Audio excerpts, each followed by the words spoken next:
All right. Hi, everybody. Welcome to our North Carolina SGMP webinar.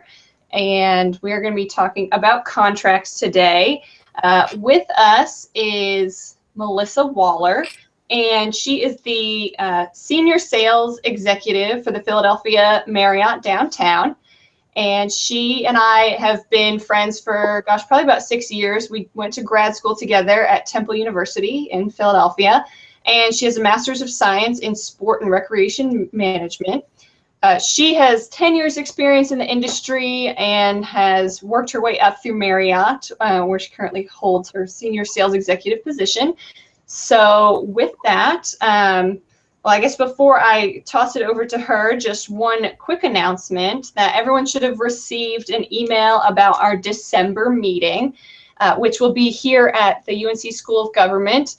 We have a great raffle package to Lake Junaluska, and we're going to do a little bit different fun fundraiser called the Candy Cane Pull. So think about something to bring for $5 or $10 for that little raffle.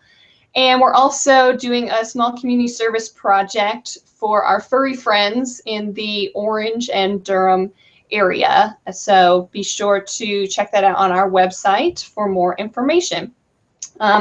During the broadcast, you can click on the little link that says join the Google Hangout, and when that happens, you should be able to input some of your questions that we can answer as we go through. So with that, I am going to toss it over to Melissa. Hi, everyone. Thank you for having me on today. I'm very excited to be here. I am going to start the presentation so you won't see me anymore, but as Danielle, please feel free to use the Q&A and we will answer it throughout.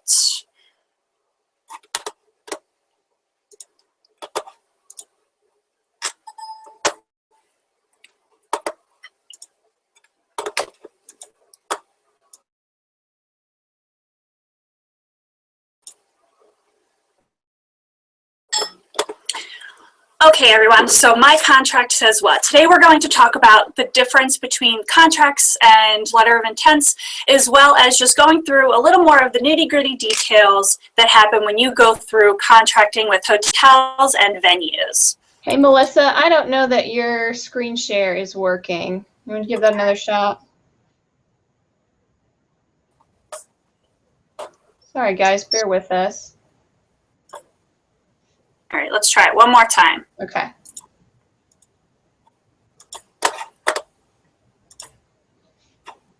At least I didn't see it. All right, do you see it now? Yes, now we're good. All right, very good.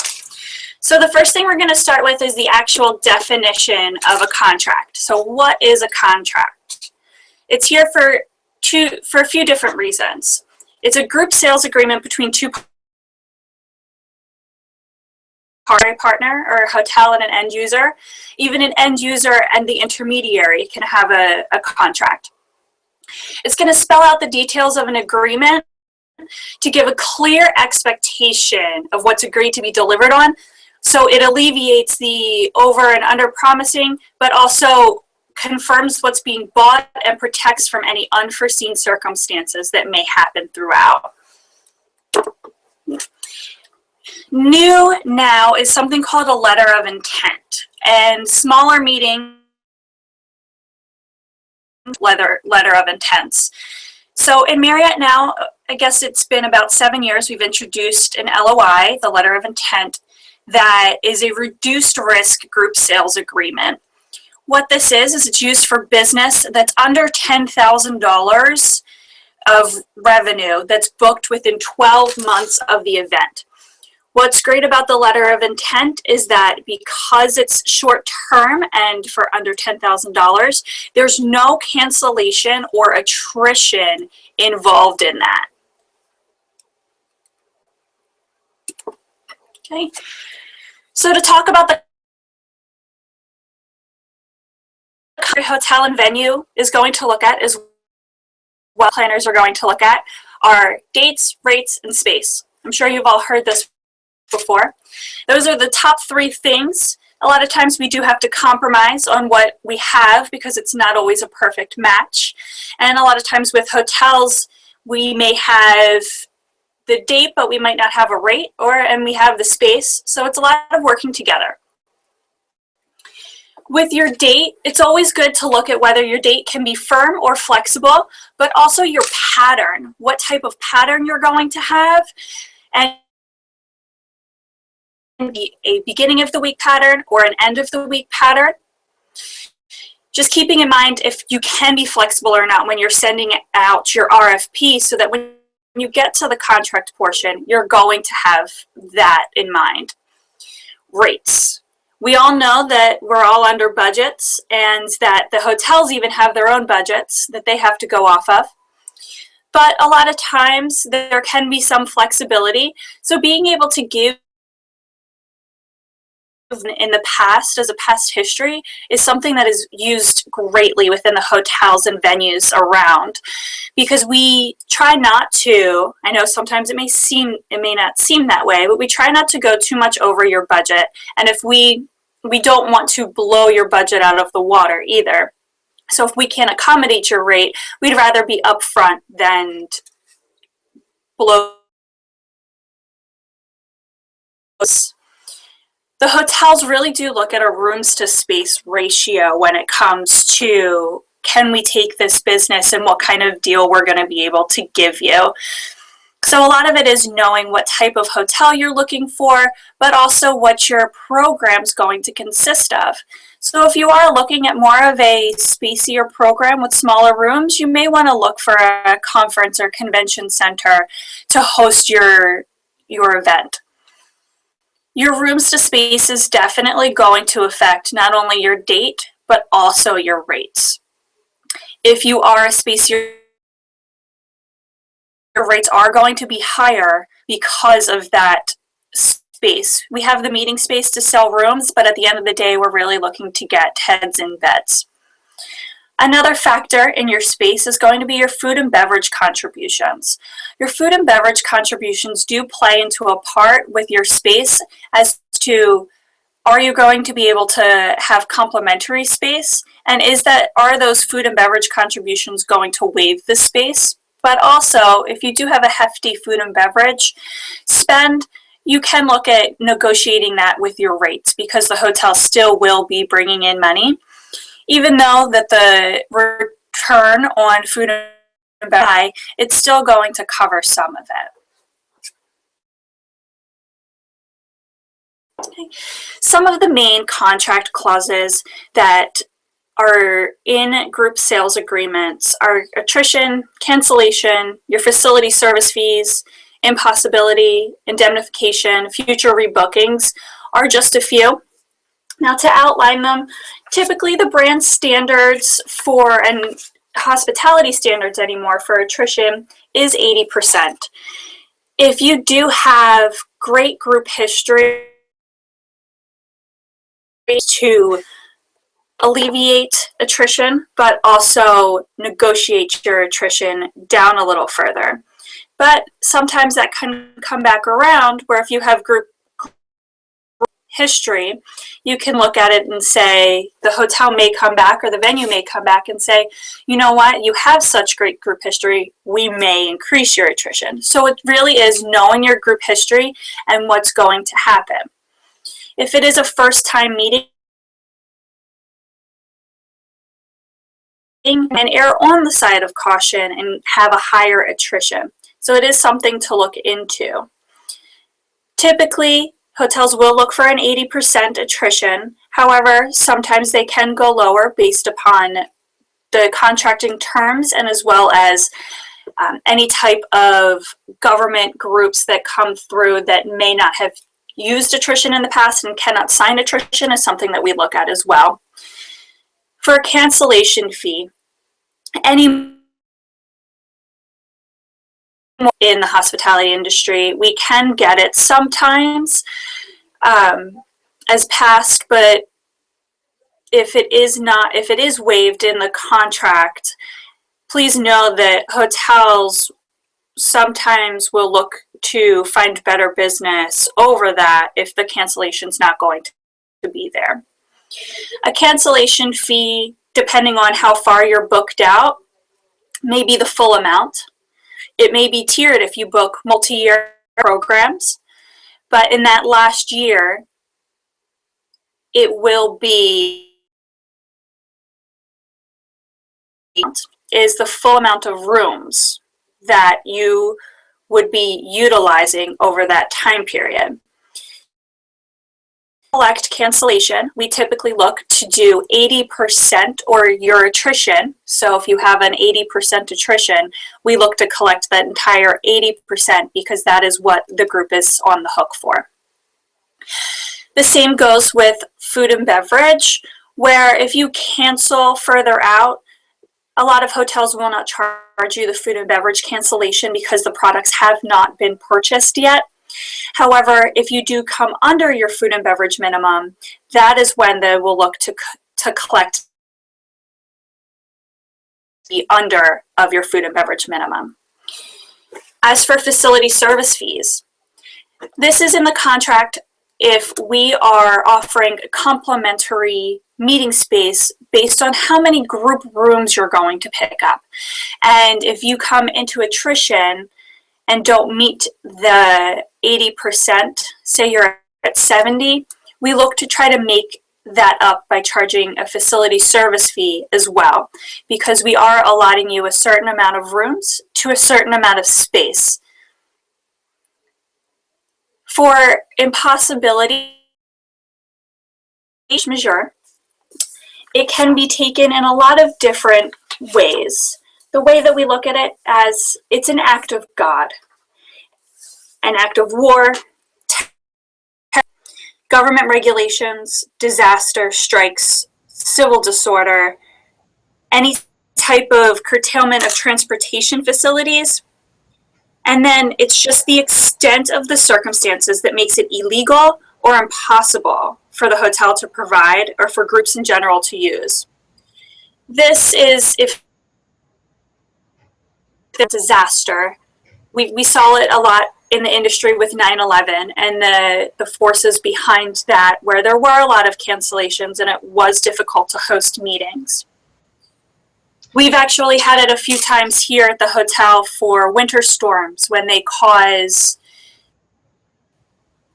state of emergencies and closures. But the one thing is you want to talk to your sales manager about the impossibility and the force majeure and the circumstances behind it. Make sure you get a clarity on what exactly force majeure looks like for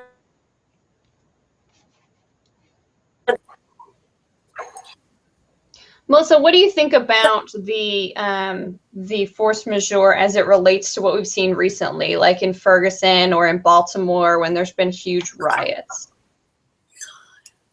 So it's going to be case-by-case basis.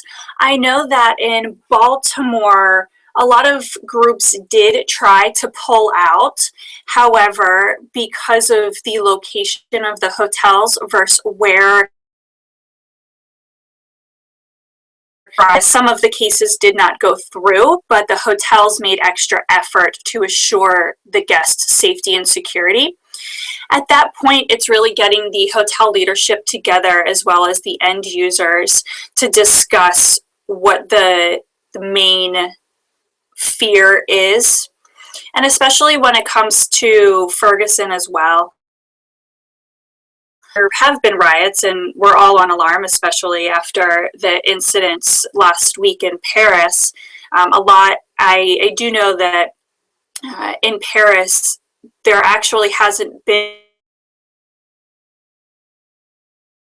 pretty shocked about due to the circumstances. And there's a global summit that's going to be held at the end of this week in Paris that's going on, a lot of for political reasons, but also to show the strength and support for the city. So it really is a case-by-case basis. If the entire group is coming from out of state and they're coming into Baltimore or into Ferguson for a group and the hotel is in an unsafe area, or they do feel that it's unsafe for not only the hotel guests and the associates, allow the impossibility or the force majeure, because they're really looking at the safety of our guests, the safety of our associates, and then the safety of our revenue source, which is our building. Right.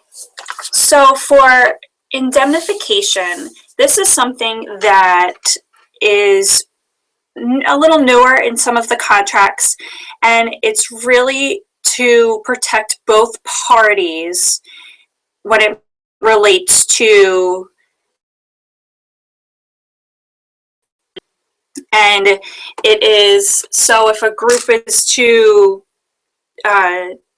suffer, or the hotel is to suffer any loss or liability during the group's event or function, it really is to cover both sides with a statutory limitation of liability, and covers both sides when it comes to any type of it's not waiving any of the defenses for either party within respect to the claim. You're, at the end of the day, if the litigation, it's protecting both sides of the parties for it. And this is for, it definitely is to alleviate any miscommunication throughout it.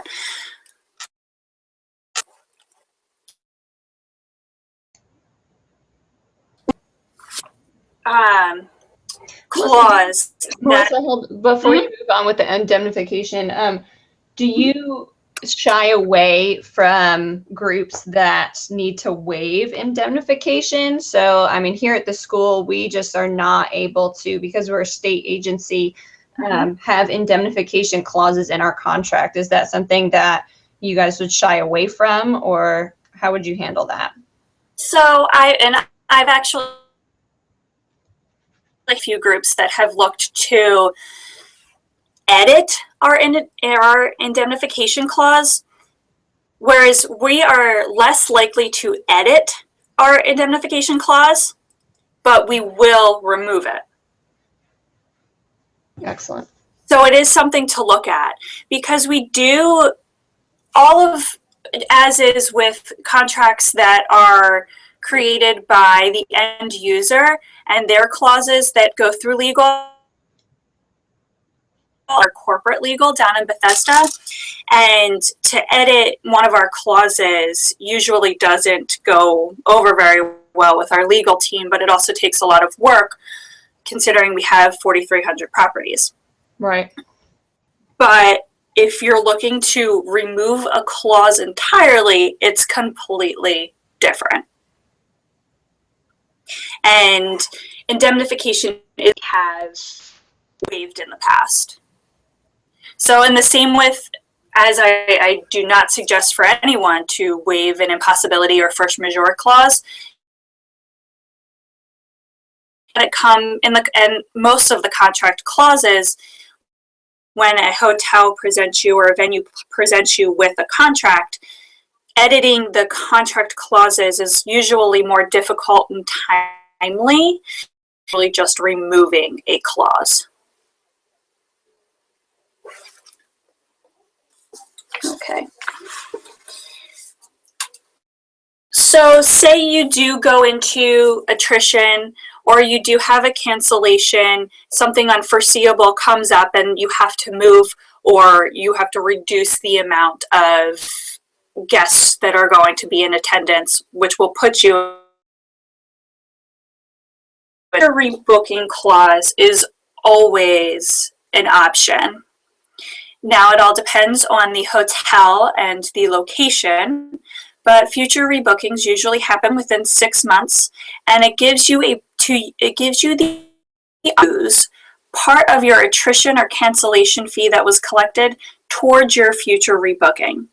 This is something that a lot of hotels will not tell you in the first place, but if you do ask for a future rebooking to be put in your contract, that is when they'll let you know what their brand or hotel. For us, that if the attrition or cancellation is paid within a timely manner, which is usually 30 days after the document comes over for attrition or cancellation. And the hotel and the group are still in good terms, that we will allow you to use a portion of your attrition or cancellation for future years. Sometimes it can be all of it if it's with other times, depending upon hotel availability, they really look at a percentage of it.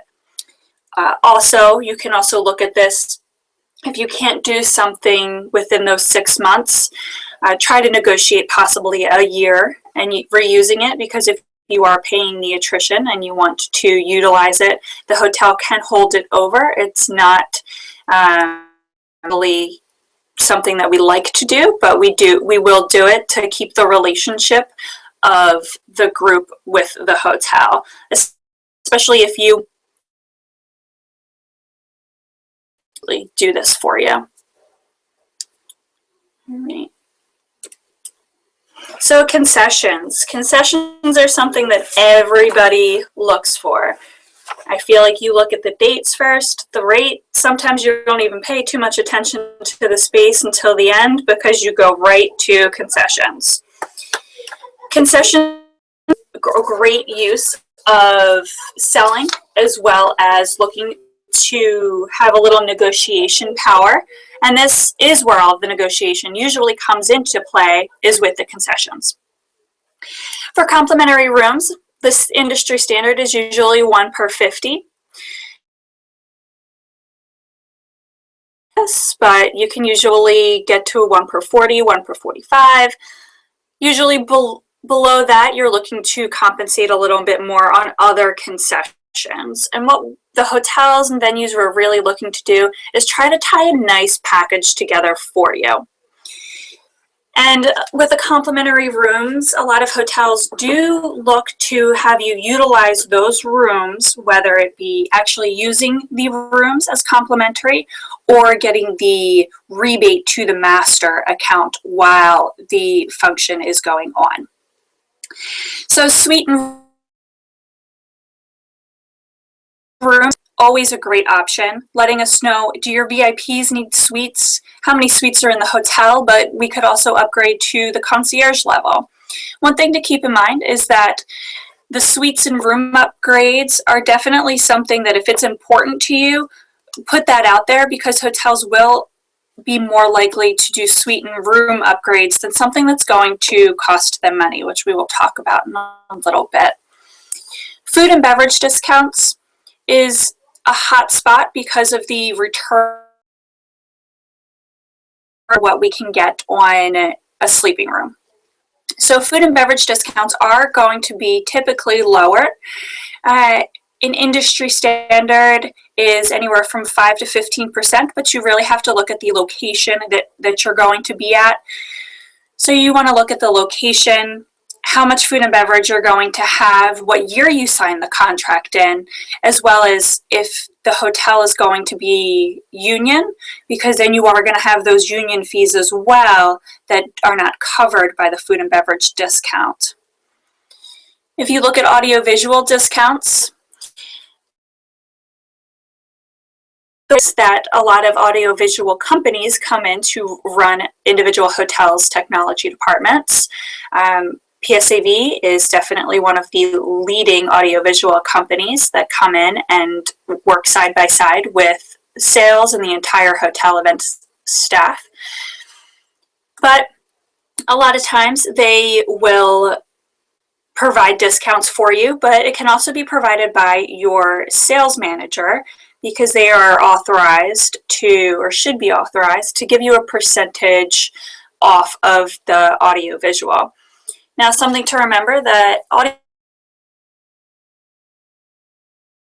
usually do not encompass having a staff or a service charge as well as staff rates.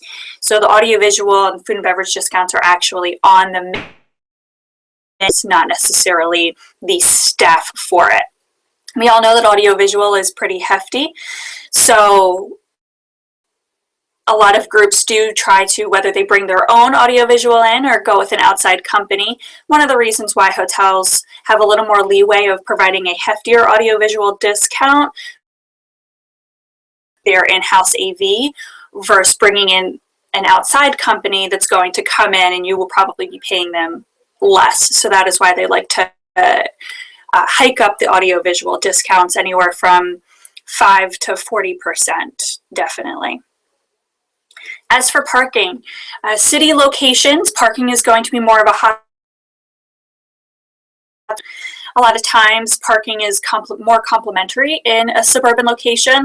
Other times it all depends on the hotel, but we know that city pricing is going to be a lot more. But looking at how many people are going to be driving in or utilizing your parking is definitely something that everyone should think of, especially if you're going to be in a city location or looking to be in a city, because parking garages aren't necessarily owned by the hotels anymore, owned by an outside company or the city. Transportation can be VIP pickups from train stations or airports, busing transportation from trains and airports. Always look to see if your hotel offers a shuttle service. Or we here do not have transportation available because there is a lot of public transportation, but we do have a transportation company that sits on property in our lobby that handles needs and gives great group rates, and they already have a city to on the city street. As for VIP transportation, it's always something to try to include and ask for, especially if you're going to have high profiling at the airport or at the train station. And the hotels can provide this at it's a cost to them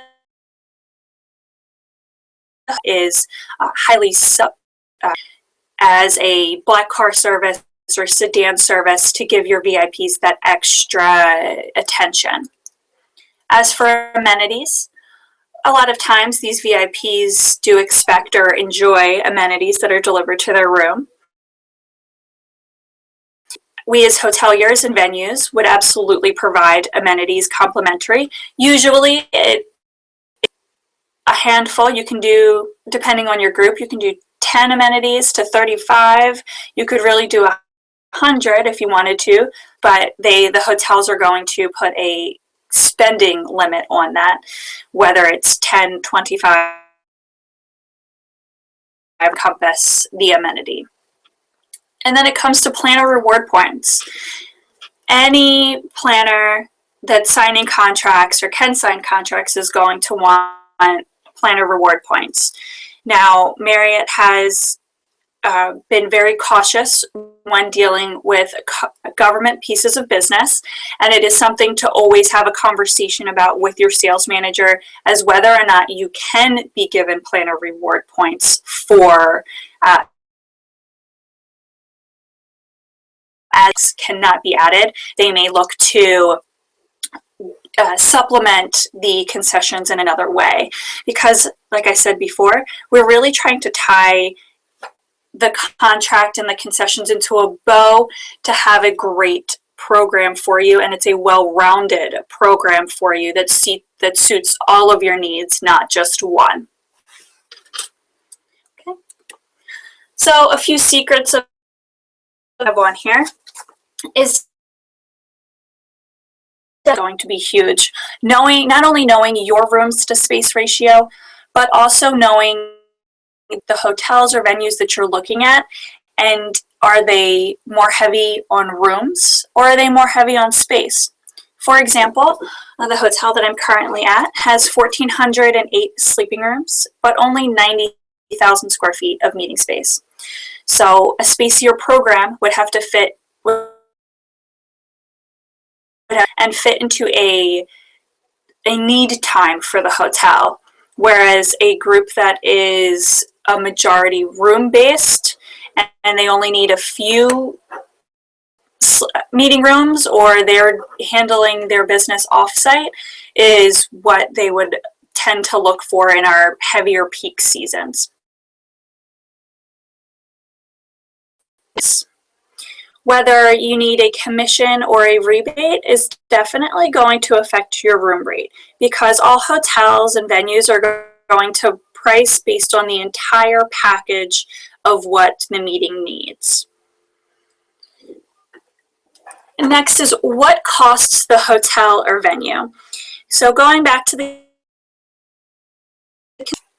the transportation, you can think about parking, you can think about amenities.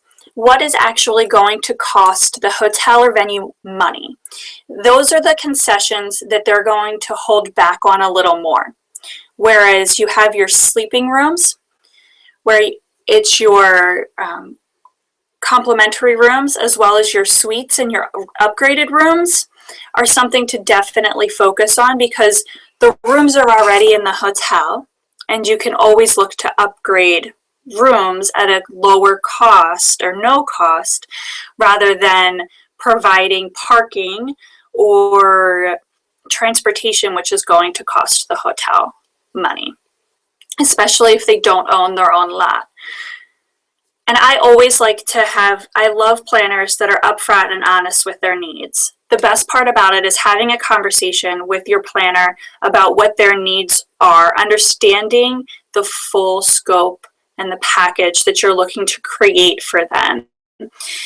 Because if we get to the contract stage and then the planners will come and say, oh, but I need this concession and I need that and I need this, the hotels are a little more hesitant to give a better package once we've gone through and gone to the contract stage. So always try to negotiate any of your concessions and anything along those lines prior to asking for a contract, because then you're going to get a better big picture. Also, do not assume. This is for both sides. The planner's needs, and the planner shouldn't assume the hotel knows what your needs are. So once again, having that clear and concise conversation about what you need, what your program looks like, and the vision behind it. And the biggest thing, especially for myself,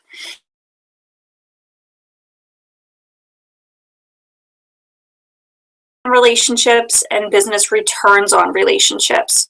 But this also helps the hotel. There are times when if the relationship is there, planners can come to the hoteliers and ask for more space as it gets closer, ask for more rooms. And if the relationship is there, it's going to happen. So learning about each other's life, learning about the needs, just building that relationship and talking about something other than business every once in a while definitely gets you there. That relationship piece is huge, and that's what the hospitality business is based off of anymore. It's all about relationships and how everyone is treated within the hotel. So I'm going to contact information up here for a few moments while if anybody has any questions or wants to discuss anything that was said today, but I wanted to see if there are any questions.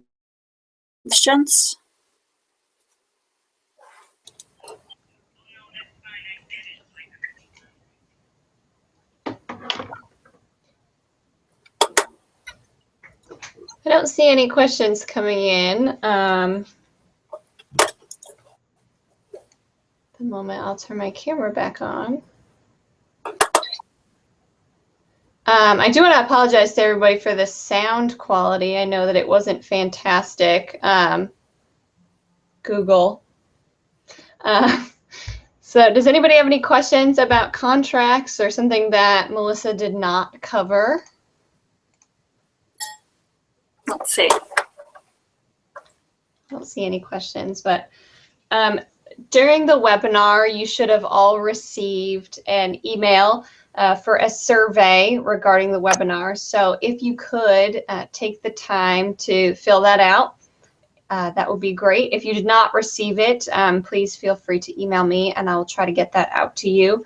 Additionally, with your registration, we will send you the contact hour certificate so that you can have that for your files.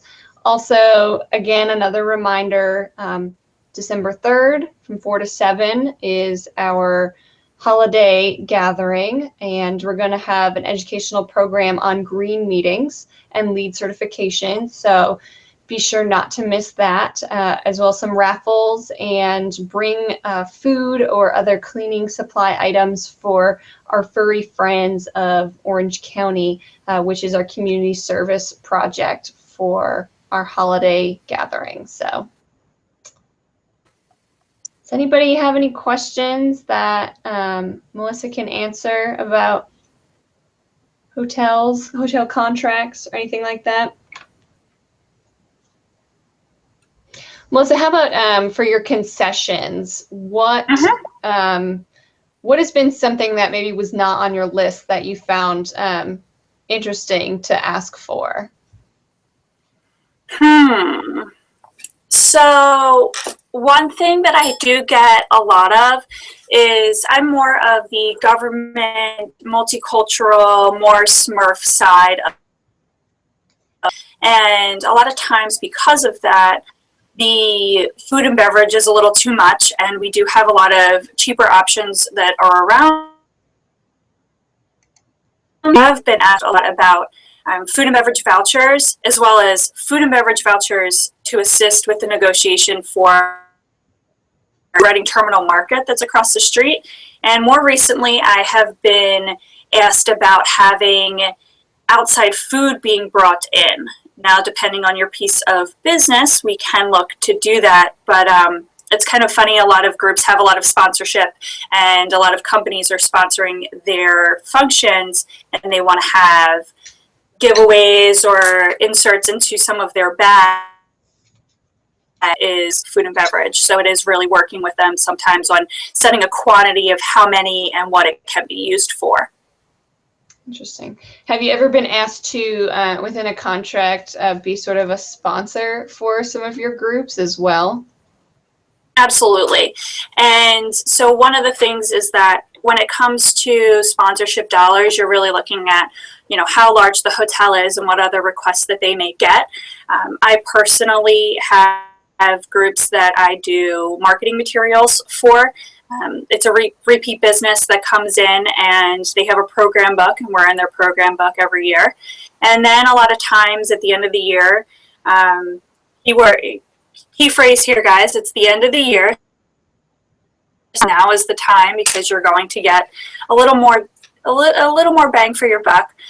But sometimes if the piece of business,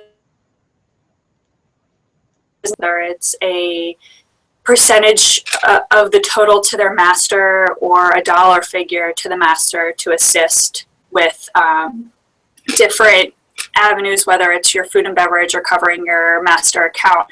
But we also will donate sleeping rooms. So if there is a cause that is near and dear, and the groups want to have a raffle or a silent auction, a lot of times we will put concessions in there where a 2-night stay with breakfast or a 2-night stay with dinner for a raffle or a silent auction item. Definitely. Do you make it a policy for your contract, for your government planners, rather, when it comes to those hotel points? I know you sort of don't want to meddle with each organization's policy. I know here at the school government, we cannot accept any meeting planner points when we're dealing with hotels, but do you sort of make sure you ask that question when you're dealing with government groups? Yeah, so actually a Marriott standard is part of our checklist that we have to go through when we go through every one of our sales calls, is actually to ask if the planner can receive Marriott reward points. Mm-hmm.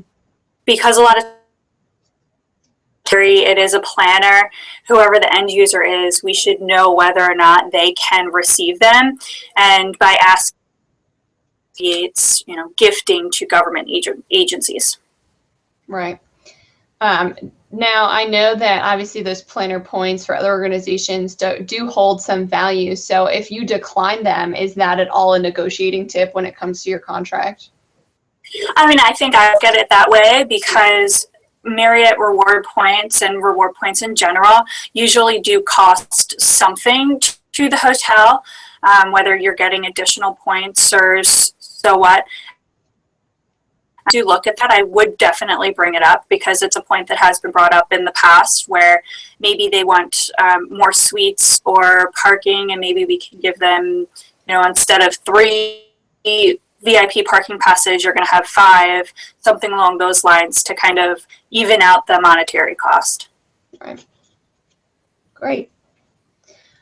Well, if there are no other questions for Melissa, we just want to thank you on behalf of North Carolina SGMP. And I know we will have a couple of people going to San Diego. Will they be able to see you there? Are you going? Oh, absolutely. I will be set, though. Excellent. You won't be.